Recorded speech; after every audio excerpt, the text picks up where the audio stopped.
So will God destroy this earth and just rapture away the believers into a different place? Or is there a misunderstanding about Scripture? For many people who did not understand the Scripture in the Spirit have created doctrines that basically makes us hate this physical world, creates narcissism, and basically don't appreciate God's creation, right? So let's go over these verses and see what it actually means, for there is much symbolism in the text. For example, Revelation 21:1 says, "And I saw a new heaven and a new earth, for the first earth and heaven passed away, and there was no more sea." So you can picture yourself that this old earth physically will just be burned up with meteorites or whatever, and even the sea, there will be no more sea. So what does it mean, this new earth and heaven and also the sea? What is the symbolism behind this? Verse 2 we read, "And I, John, saw a new city, New Jerusalem, coming down from God, out of heaven, prepared as a bride adorned for her husband." So, is there literally a physical place of stone coming out of space down to heaven? What is John talking about? Well, let's go over some verses to make it more clear. 1 John 2:15 we read, "Love not the world, neither the things that are in the world. If any man love the world, the love of the Father is not in him." So if you take this literally, you have to hate the world. The trees, the mountains, the waters, the animals. You have to hate all that. But that's not what it means. It's talking about this worldly system we live in, right? The heavens and the earth are symbolizing God's structure, right? In the beginning, God created the heaven and the earth. There's a picture of a righteous thing, a structure, the foundations, the law, the instructions of God. And if you're not in God's instructions, the other side of it is the worldliness, the world. Therefore, what 1 John says, do not love the world. It has nothing to do with that you actually have to hate this physical world like the Gnostics believed. Titus 2:11-12. "For the grace of God that bringeth salvation had appeared to all men, teaching us that denying ungodliness and worldly lusts, we should live soberly, righteously, and godly in this present world." So we live in this worldly system, but we shouldn't be a part of this worldly system. 1 John 2:17.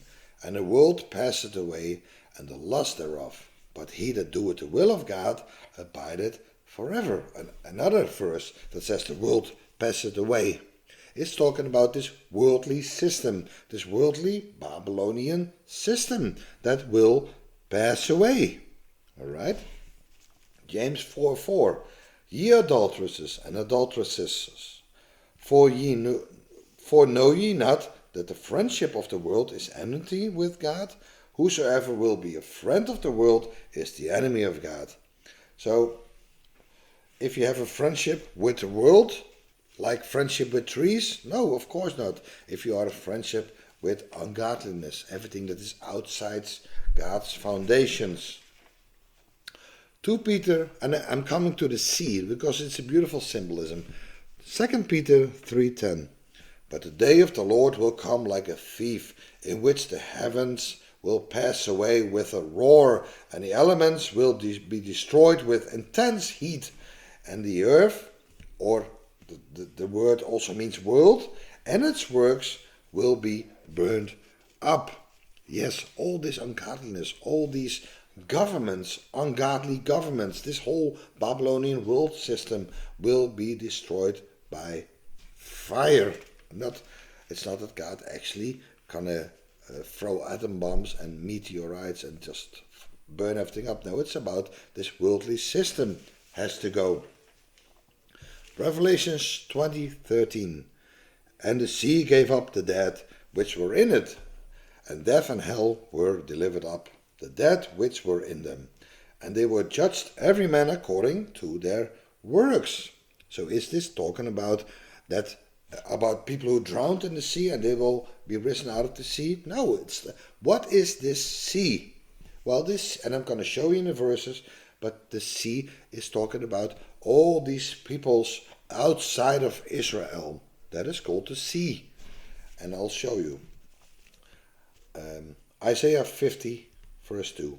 Why was there no man when I came? When I called, why was there no answer? Is my hand so short that I cannot ransom? Or have I no power to deliver? Behold, I dry up the sea with my rebuke. I make the rivers a wilderness. Their fish will stink for lack of water and die of thirst. First of all, what have these fish got to do with God's rebuke? What has the sea got to do with God's rebuke? It's talking about the multitude of people outside of God's law, outside of Israel. Their fish stink for lack of water and die of thirst. So I hope you already can a little bit see the symbolism, right? Habakkuk 1:14. Why have you made men like the fish of the sea, like creeping things without a ruler over them? Do actually fish have rulers or not rulers? No, they are just fish. It's talking about the Adam, right? Basically the Israelites. Why have you made them like the fish of the sea, like the creeping things? In other words, why did the sons of God, the Israelites, become just like the rest, right? Like the beasts of the field. Psalm 74:13. You divided the sea by your strength. You broke the heads of the sea monsters in the waters. It's not talking about actual sea monsters, that God is so angry that he's going to kill sea monsters. No, he divided the sea by your strength. He divided all these pagan nations. You broke the heads of the sea monsters, all those evil kings.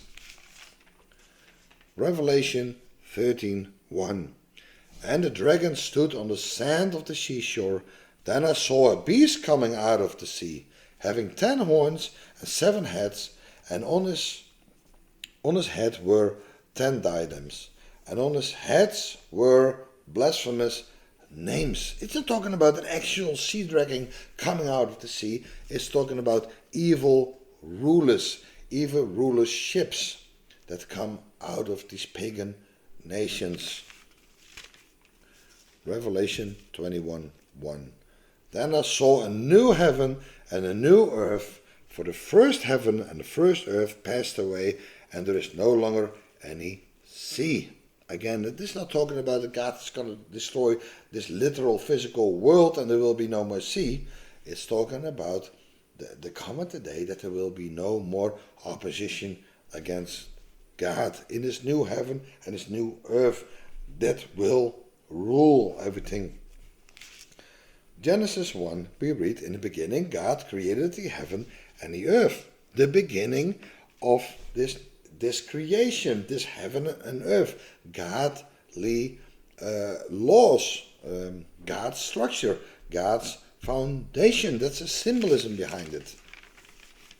So in Job 38:4 we read, where were you? God's talking to Job. Where were you when I laid the foundations of the earth? Tell me if you understand the foundations of the earth. God's instructions. For without God's instructions, everything, this world will fall apart.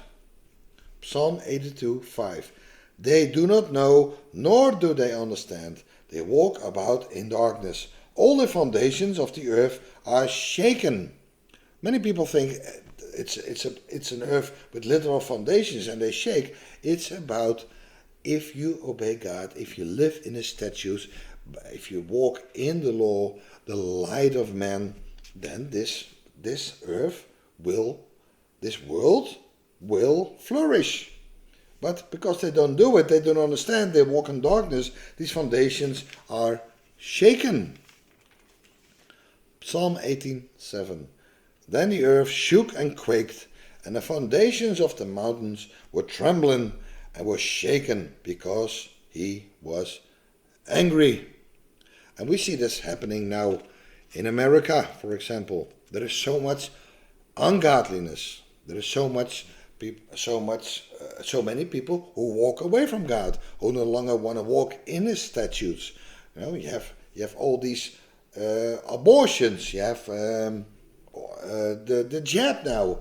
You have all these legislators who don't uphold God's laws. Therefore, and not just America, the whole world at the moment is shaken. The foundations of the mountains were trembling and were shaken because God was angry. God is angry right now. Most people walk away from God. They do not believe in Christ. That's why God brings in as a judgment ungodliness, right? He brings upon us a yoke. And the only thing our nations must do is to repent. But it seems that we're already beyond repenting as a nation. That's why Jesus will come back to establish righteousness on earth. And we, the faithful ones, will rule with Christ over the heavens and the earth. We will rule with Christ as kings and priests. We will rule in righteousness. God bless.